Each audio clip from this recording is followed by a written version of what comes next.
Laudetur Jesus Christus, Saint-Père Laudetur.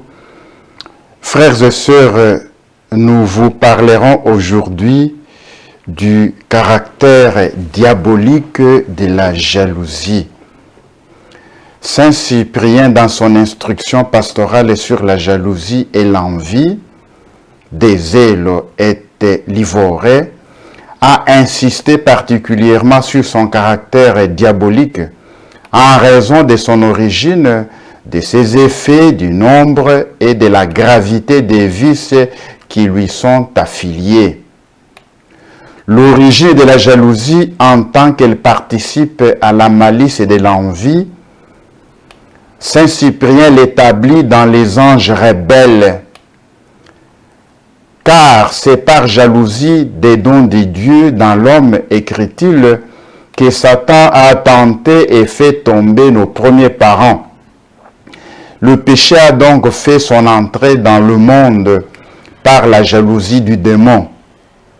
Les saints des Écritures affirment manifestement en plusieurs endroits les effets désastreux de la jalousie. C'est la jalousie qui a fait dresser Caïn contre Abel.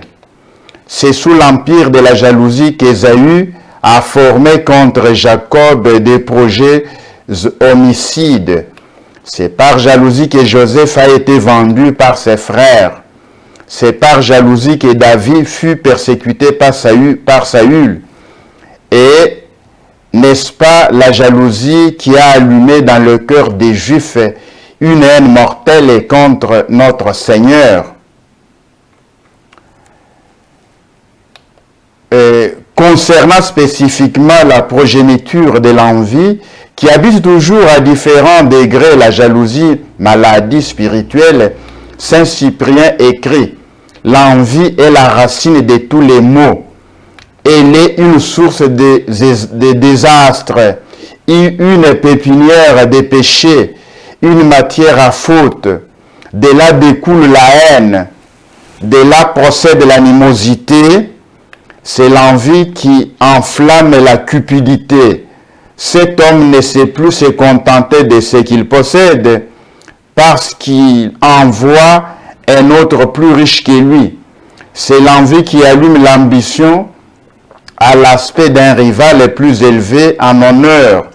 C'est l'envie qui, aveuglant notre intelligence et tenant notre âme sous le joug, nous fait mépriser la crainte de Dieu, négliger les enseignements du Christ et oublier le jour du jugement.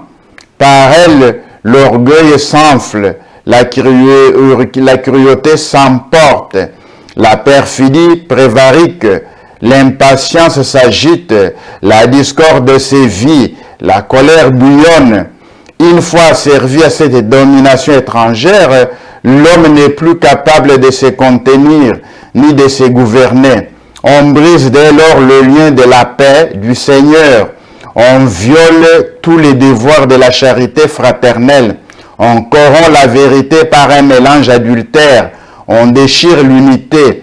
On se précipite dans l'hérésie et dans le schisme, en décriant les prêtres, en jalousant les évêques, ou bien en refusant d'obéir à un chef. De là les oppositions, les révoltes. L'envie va se transformer en orgueil. Elle fait d'un rival un pervers. Et ce que l'on poursuit dans les autres, c'est moins la personne que sa fonction. De son côté, Saint Grégoire le Grand, cité par Saint Thomas d'Aquin, énumère les filles ou rejetons de la jalousie. De la jalousie naissent la haine, les murmures malveillants, les dénigrements, la satisfaction de voir le prochain en difficulté et la déception de le voir prospérer. Massillon, dans un sermon célèbre sur la jalousie, affirme de toutes les passions qui les opposent à la vérité, la jalousie est la plus dangereuse parce qu'elle est la plus difficile à guérir. C'est un vice qui mène à tout, parce qu'on se les déguise à soi-même. Laudetur Jesus Christus, Saint-Père Laudetur.